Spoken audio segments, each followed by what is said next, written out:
Bonjour et bienvenue dans ce nouvel épisode de Only 9 Decrypt. Aujourd'hui, nous allons parler de l'assurance des agents d'intelligence artificielle.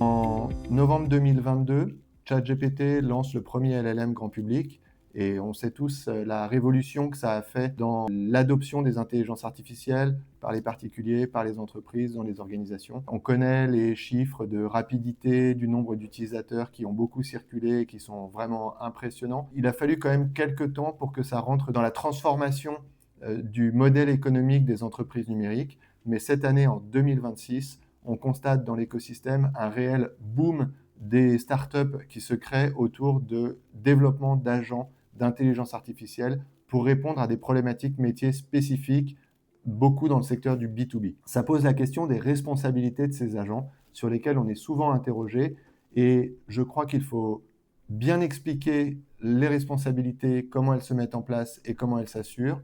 Et je vais aussi essayer de démystifier certains sujets que j'entends trop souvent, soit par les entreprises du numérique, soit par le marché de l'assurance sur ce sujet des agents. Donc, bien évidemment, quand on développe des systèmes numériques ou quand on est une entreprise de service, quelle qu'elle soit, on peut commettre des fautes, des erreurs, des oublis. On peut ne pas parvenir à honorer ses engagements contractuels de disponibilité du service, de rapidité d'exécution, de sécurité des données. Ça fait malheureusement partie des risques inhérents aux infrastructures numériques. Et l'intelligence artificielle introduit potentiellement de nouvelles sources d'erreurs, mais elle ne change pas radicalement le concept de responsabilité tel qu'on le connaît. Je m'explique. Dans une organisation digitale traditionnelle, un éditeur de logiciels, la qualité du logiciel repose sur l'organisation de la société ainsi que sur les individus qui composent l'équipe. Et une erreur humaine ou une personne insuffisamment rigoureuse ou performante, ça a toujours existé dans les organisations et c'est ce qui peut causer une erreur, une omission qui entraîne un dysfonctionnement et un préjudice aux utilisateurs de la solution digitale. Quand l'erreur viendra de l'intelligence artificielle, ça posera de nouvelles questions, mais ça ne va pas radicalement changer la base de cette situation existante. L'organisation repose sur des technologies, des personnes, des process, et lorsqu'ils sont défaillants, ça peut entraîner la responsabilité. J'entends aussi dire que les assureurs vont adopter la même courbe stratégique qu'ils ont fait vis-à-vis du risque cyber et que nous allons, à court terme ou peut-être moyen terme, avoir des exclusions dans les contrats d'assurance sur les risques spécifiques d'erreurs causées par l'utilisation d'une intelligence artificielle ou d'un agent d'intelligence artificielle. C'est possible, mais le raccourci de comparaison avec le cyber pose quand même certains problèmes, et notamment un problème majeur, c'est que le risque de cybersécurité, c'est un risque frauduleux, criminel, intentionnel, causé par des personnes qui attaquent volontairement une entreprise pour en tirer un gain de manière malveillante. Les risques liés à l'intelligence artificielle, ils sont d'une nature complètement différente. C'est un risque aléatoire, c'est un risque non intentionnel qui sera basé sur une erreur, un dysfonctionnement, un bug, une omission, un problème d'entraînement, etc. Donc on est dans un vrai régime de responsabilité civile et pas dans un régime criminel qui, de manière traditionnelle dans l'assurance, ont toujours fait l'objet de garanties à part, comme les contrats d'assurance de fraude, par exemple, qu'on appelle aussi crime en anglais, et qui n'ont jamais été inclus dans les contrats d'assurance de responsabilité civile. Donc cette distinction, elle est importante parce que, oui, sans doute, certains assureurs vont commencer à moyen terme à exclure les risques liés à l'intelligence artificielle, mais pour autant, c'est assez inapproprié de le comparer à ce qui s'est passé sur les assurances de type cyber. Comment est-ce qu'on peut assurer aujourd'hui un agent d'intelligence artificielle quand on le développe? Vous savez qu'Only9 s'adresse aux entreprises technologiques, aux fournisseurs de solutions numériques.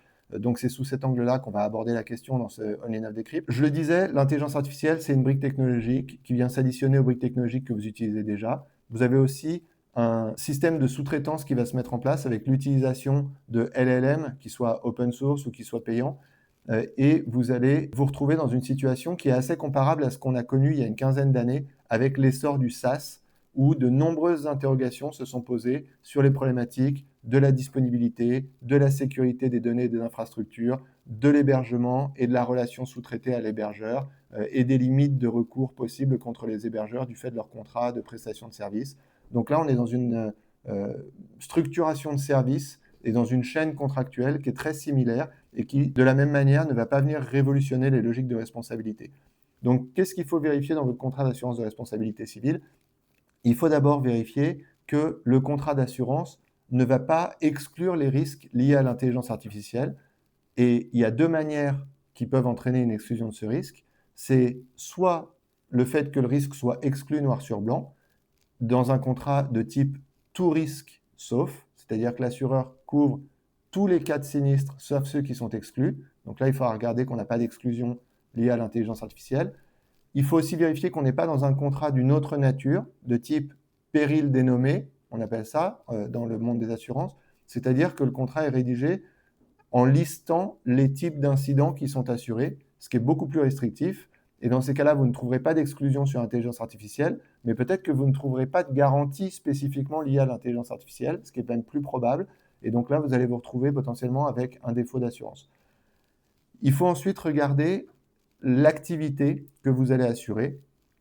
Et l'état de l'art de l'assurance aujourd'hui, ça n'est pas de dénommer une activité intelligence artificielle, puisqu'encore une fois, l'intelligence artificielle, c'est une brique technologique qui n'est pas nouvelle, qui ne date pas des LLM, qu'on assure depuis plus de 10 ans, et qui n'a jamais été dénommée en tant qu'une activité, et cela n'a jamais posé de problème. Donc ce qu'il faut, c'est que vous retrouviez une activité qui correspond au service que vous apportez à votre client. Si vous êtes par exemple un développeur d'agent IA qui va servir dans le processus de gestion de la relation client, eh bien, vous allez chercher à assurer une activité d'ERP, de CRM, donc éditeur de logiciels ERP, éditeur de logiciels CRM. Et le fait que le logiciel soit basé sur une technologie d'intelligence artificielle n'a pas à figurer forcément dans la définition d'activité. En conclusion, ce qui est très important, c'est de bien identifier la nature du service que vous apportez à vos clients pour déterminer quelle activité vous allez devoir assurer. L'activité que vous assurez, c'est celle qui est définie dans votre contrat de prestation de service ou votre contrat de licence et qui décrit la valeur ajoutée apportée à votre client. Deuxième point très important, vérifiez que vous n'avez pas d'exclusion spécifique à l'intelligence artificielle ou que vous n'avez pas un contrat qui se limite à certains type de sinistre dénommé. Troisième chose, il est essentiel de vous adresser à un interlocuteur qui comprend et qui connaît votre métier et qui va être capable de vous aider à décrypter la nature de vos prestations, à correctement les décrire dans le contrat d'assurance et à relire et valider que le contrat d'assurance qu'il vous propose est parfaitement adapté à votre besoin. Et par exemple, on peut citer notre contrat d'assurance Tech 360 qui donne des garanties de responsabilité civile et de cybersécurité qui sont parfaitement adapté aux éditeurs d'agents d'intelligence artificielle. Comme je disais tout à l'heure, on assure des sociétés qui éditent des logiciels intégrant des technologies d'intelligence artificielle, de machine learning, de deep learning et aujourd'hui de LLM et générative. Et ça ne pose pas de problème, ça n'est pas exclu et c'est bien inclus dans nos activités. Donc pour être sûr de correctement assurer votre agent d'intelligence artificielle, adressez-vous à des experts, adressez-vous à l'équipe d'Onlinov, vous pouvez prendre rendez-vous sur notre site internet pour parler à un conseiller, vous pouvez vous assurer en ligne en toute autonomie et surtout, vous pouvez télécharger le livret que nous avons édité spécifiquement pour comprendre comment assurer son risque lié à l'intelligence artificielle et qui vous permettra de tout comprendre pour retrouver les informations qu'on vient de partager dans cet épisode de Onlinov Decrypt. Je vous remercie et je vous donne rendez-vous pour le prochain épisode. N'hésitez pas à vous inscrire à la chaîne. À bientôt.